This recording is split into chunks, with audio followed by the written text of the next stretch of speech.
What do I have to do to join the iftar party? So I just need this. These are spare tickets, so you can have Oh, these. can I have this? Yeah. So I put it on you. Yeah, please. Yeah.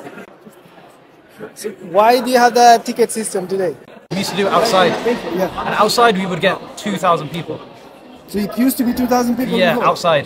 But now we have to cap the numbers because we're inside. And how many you're expecting today? Today we're expecting about 700, 800 people.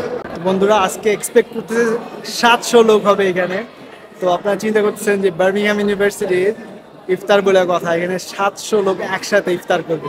খেজুরও দিছে মাশাআল্লাহ, এই খেজুরটা দিয়েই রোজা ভাঙবো ইনশাআল্লাহ। বন্ধুরা এখন নামাজের টাইম হয়ে গেছে, সবাই বাইরে যাইতেছে, বলতেছে বাইরে যাও, বাইরে নামাজ হবে। এত পরিমাণ মানুষ হয়েছে আজকে, তখন বলতেছিল যে 700 লোক হয়েছে নাকি। দেখেন এটা একটা অমুসলিম দেশ, সেখানে একটা ইসলামিক ইভেন্টে এত পরিমাণে মানুষ এবং এত পরিমাণে উৎসাহ। নামাজের সময় হয়ে গেছে, আমরা আগে নামাজ পড়বো তারপরে ইফতারি। সবার হাতে হাতে দিয়ে দেওয়া হয়েছে, তো অবশ্যই আজান দেওয়ার সাথে সাথে সবাই রোজা ভাঙবে ইনশাআল্লাহ। আর পানির ব্যবস্থাও অলরেডি পানি হাতে হাতে দিয়ে দেওয়া হচ্ছে। আমার পানিটা নিতে হবে, আমি যাই। হ্যাঁ,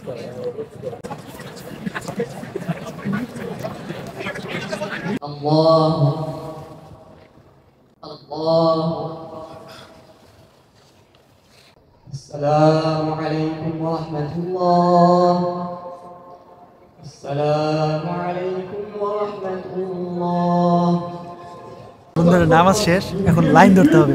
বন্ধুরা এখন লাইন সেই শেষ পর্যন্ত চলে গেছে, একদম যে এটাকে বলে ওল্ড জো টাওয়ার, এই ওল্ড জোর নিচ দিয়া বাইরে চলে গেছে।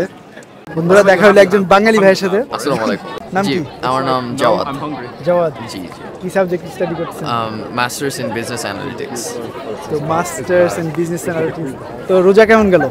জি আলহামদুলিল্লাহ, রোজা খুব ভালো যাচ্ছে। এখানে ইসলামিক সোসাইটি যে আছে ইউনিভার্সিটি অফ বার্মিংহামের, তারা খুবই সুন্দর আয়োজন করেছে। প্রত্যেক দিন তারা সবাইকে আমন্ত্রণ জানাচ্ছে তাদের সাথে ইফতার করার জন্য, এবং সেটা সম্পূর্ণ বিনামূল্যে। এবং রোজার পাশাপাশি পরীক্ষাও চলছে, সবকিছু মিলিয়ে আল্লাহর সাহায্যে আগাচ্ছি।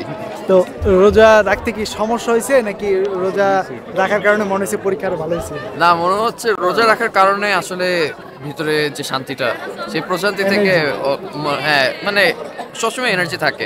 আর এখানে এই দেশে ওয়েদার ভালো, তো সো মনে করেন যে মানে কোনো কষ্ট হচ্ছে না।